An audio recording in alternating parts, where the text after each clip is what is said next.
Kapansin-pansin sa mga campaign sorties na mga kandidato ang ginagawang pangtawag pansin ang mga kasamang magagandang babae na nagtatanghal o kaya ay nag-aabot ng mga campaign collaterals sa mga botante.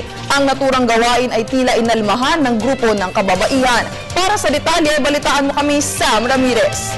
Hinimok ng Philippine Commission on Women o PCW ang mga nangangandidato para sa halalan na huwag gamitin ang mga kababaihan upang makuha ang boto ng taong bayan.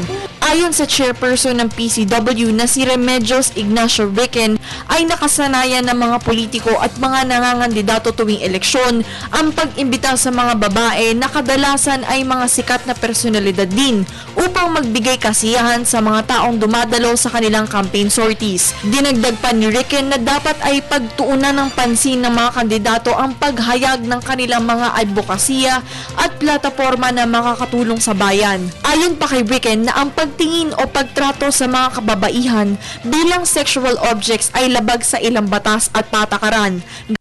Public Act 9710 o mas kilala sa tawag na Magna Carta of Women at ang Millennium Development Goals na parehong may layunin na tanggalin ang diskriminasyon na nararanasan ng mga kababaihan sa iba't ibang aspeto.